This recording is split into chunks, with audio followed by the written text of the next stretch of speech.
Tudo bem, pessoal? Estamos começando mais um episódio do CorongaCast. Hoje mais uma edição do Corongados, o nosso programa de entrevistas. E hoje vamos falar de natureza, vamos falar de planeta Terra, ou melhor, planeta Água.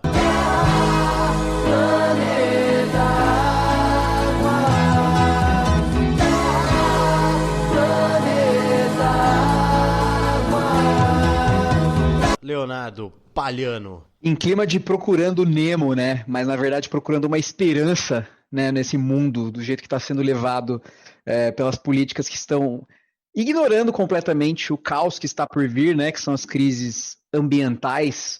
A gente trouxe não só uma, mas duas pessoas nesse episódio do Coronga para falar do que vai acontecer, né? O nosso primeiro episódio realmente só focado nisso, né? Em ecologia e no tamanho do problema que a gente tem que enfrentar. Então, nada mais justo da gente inovar nesse Corongados, né? E aqui com a gente hoje o Igor Ataque, que é oceanógrafo, especialista em modelagem ambiental, mestrando em ciências ambientais no Instituto de Energia e Ambiente da Universidade de São Paulo e integrante da rede YCL, que é Youth Climate Leaders. E o Tito Conte, que é mestre em oceanografia geológica pela Universidade de São Paulo e especialista em modelagem ambiental e cientista de dados na área de energia. Galera, começando com aquela pergunta que eu sempre gosto de fazer, o que levou vocês para esse caminho, né, da oceanografia? Como que vocês chegaram lá? Como que foi o processo na vida de querer estudar a complexidade dos oceanos? E assim, também quero saber como que essa ciência é valorizada no Brasil, né? Assim, como que os institutos de pesquisa tratam, quão difícil é vocês conseguirem trabalhar nessa área assim, para pesquisa mesmo estratégica do governo, e o quanto o governo Bolsonaro foi prejudicial para a área de vocês.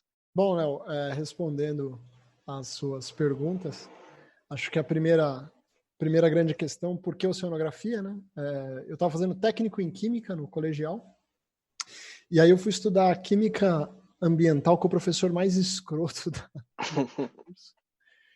E, cara, achei fascinante. E aí eu estava procurando alguma coisa ligada à química ambiental e que tivesse exatas, mas muito voltada para a área ambiental. Tinha me deparado com geologia e oceanografia.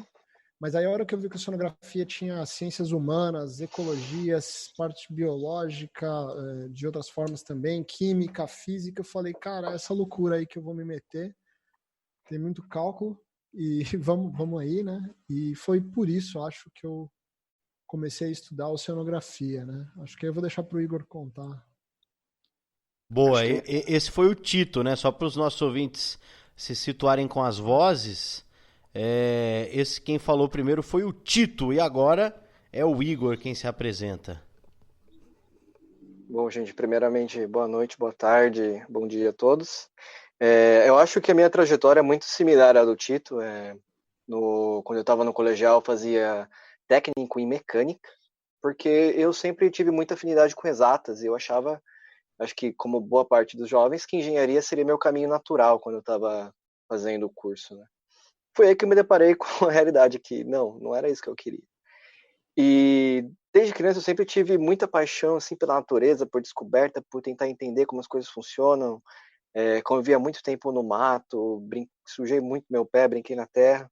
E foi então que, nessa fase de busca, tentar entender o que eu queria, encontrei a oceanografia, vi as disciplinas, vi que era uma ciência de exata, multidisciplinar, que levava tudo em consideração, igualmente o Tito, e minha paixão pela praia, eu acho que na hora foi mais impulsão do que qualquer outra coisa, raciocínio. E eu desejei cursar, e acabou que deu certo, e estou aqui até hoje aí, estudando e pretendo continuar adquirindo mais conhecimentos na área. Só uma dúvida, o oceanógrafo ele é um biólogo, ele não é um biólogo? É uma pergunta bem leiga, mas acho que pode ser a dúvida de outras pessoas. Tá. Na verdade, é a dúvida de muita gente, né? Várias pessoas acham que o oceanógrafo ele é muito voltado ao estudo dos organismos marinhos, né? Quando na verdade não. É uma formação interdisciplinar de exatas que ela tenta abordar os processos que ocorrem no sistema marinho atual ou passado, né? A gente pode olhar também em outras épocas em lugares que já foram oceano, ou também fazer previsões para lugares que podem ser oceano no futuro. Então, tem que considerar a temporalidade, os processos e interações entre todos eles, né? Então, é uma ciência complexa. É importante mencionar que a oceanografia ela é dividida em 4 grandes áreas. Oceanografia biológica, física, química e geológica, né?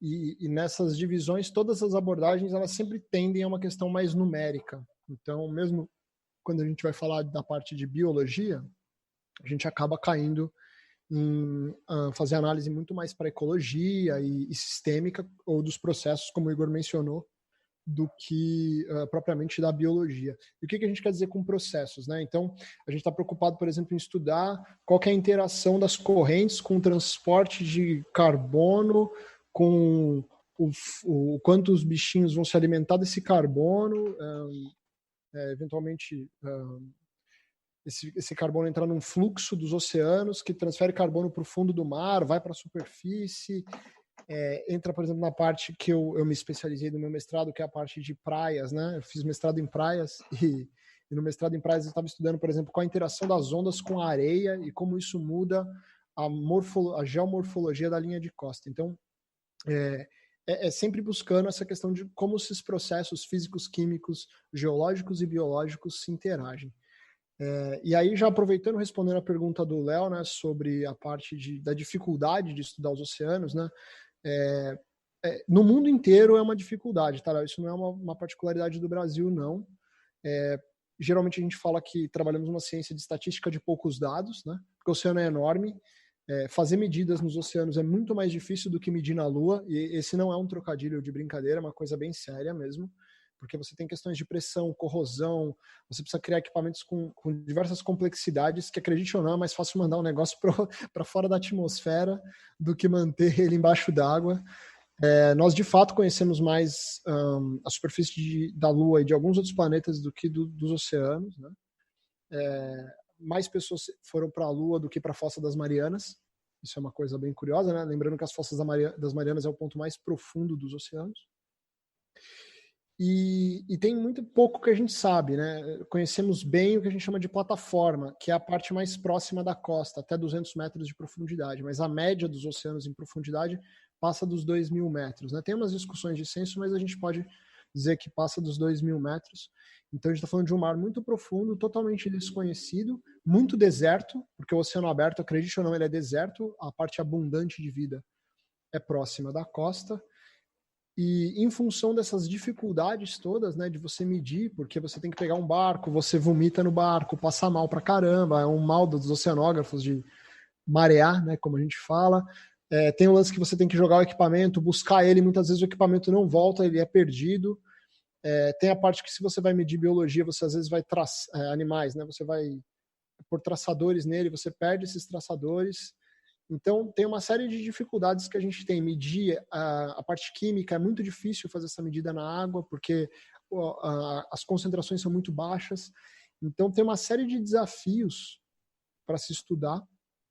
E a gente poderia passar, aliás, um corongado só falando sobre os desafios, mas só para trazer uma noção, assim, por cima para o nosso ouvinte aí do que a gente está tratando de dificuldades, né? Aí vou deixar para o Igor falar um pouco do Bolsonaro, que eu acho que ele vai gostar mais do que eu. Eu queria pegar esse gancho todo do que você falou e clarificar que todas essas dificuldades, elas se traduzem em encarecimento, né? Fazer pesquisa no oceano é muito caro.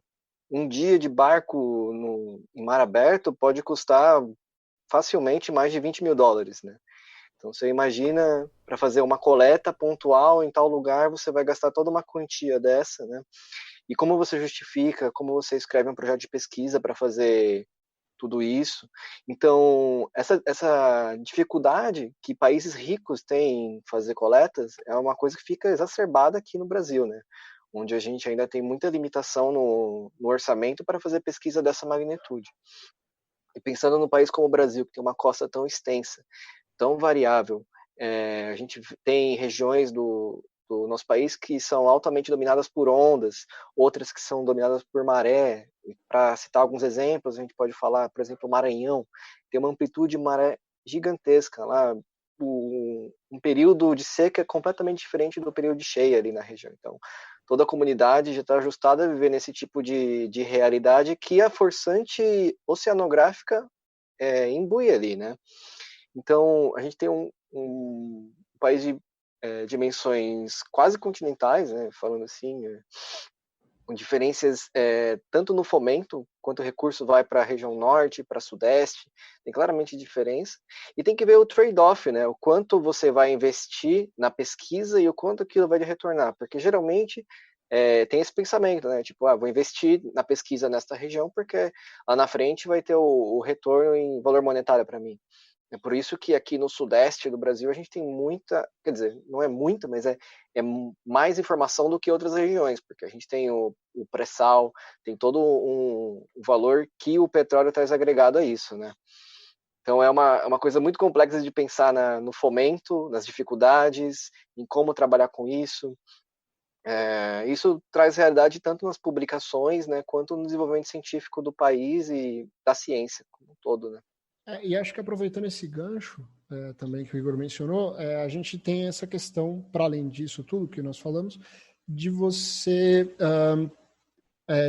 ter as mudanças de interesse. Então, como a gente falou, tem diferentes áreas da oceanografia, naturalmente a gente vai ter fomentos diferentes para áreas diferentes também. Então, por exemplo, quem faz pesquisa que a gente fala em mesoescala, que é na região da plataforma, né? Se você quer saber o que é a plataforma, você pode abrir no Google Earth, olhar o oceano, aquela parte mais clarinha do mar, que você vai ver que é pequenininha, perto da costa, é o que a gente chama de plataforma, mais ou menos aquela região ali. E nessa região tem mais interesse de estudo. Então, quem estuda essa região e as dinâmicas de mesoescala, que nós falamos que acontecem nessa região, geralmente tem mais dinheiro do que quem estuda mar profundo, embora mar profundo seja muito mais caro do que região de plataforma. Por quê? Porque é mais fácil você ter petróleo na plataforma. Se você for estudar pesca, como você não tem dinheiro, você geralmente vai acabar estudando pertinho da costa, né? Embora as pescas que mais impactem o meio ambiente sejam as pescas em mar mais dessa região da plataforma, que é mais profunda. E aí você cai exatamente nisso que o Igor falou do trade-off, né? Então tem uma questão de interesse, que eu vou pesquisar lugares muitas vezes que não são os lugares de interesse da sociedade civil, né? No âmbito de proteção ambiental ou de mesmo entendimento da área ambiental. Contudo, eu vou fazer o que dá para fazer, né, como pesquisa. Então tem essa questão.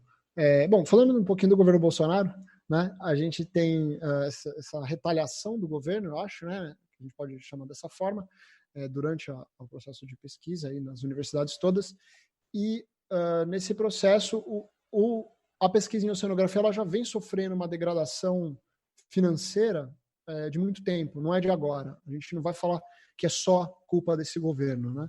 Esse governo claramente ele é mais desinteressado nisso, mas claro, tirou mais dinheiro, né? A gente sabe isso. E claro, a oceanografia, por ser uma ciência cara, ela sofre muito mais com isso, mas por outro lado, o trabalho de políticas públicas na região de costeira e mesmo de mar profundo, ela já vem sofrendo perdas de recursos ao longo do tempo. Um exemplo é que durante o governo, a parte áurea financeira do governo Fernando Henrique, nós tínhamos um incentivo na GERCO, que era um grupo de gestão costeira integrada aqui no Brasil, e era um grupo de pesquisadores de sociedade civil e ONGs, né, que trabalhavam focadas em estar pensando zona costeira, e tanto as reuniões quanto o fomento financeiro para manter esse grupo foi decaindo ao longo do tempo, e no governo Dilma ele já estava bem escasso, e atualmente o grupo praticamente morreu no governo Temer. Então,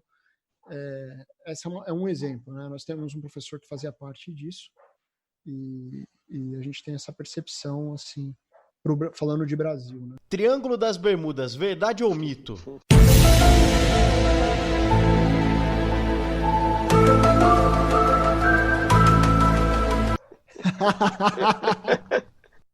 Bom, o fenômeno dos triângulos das Bermudas eu não sei, mas que dá ruim lá quando o pessoal passa de avião e barco, a gente sabe que dá.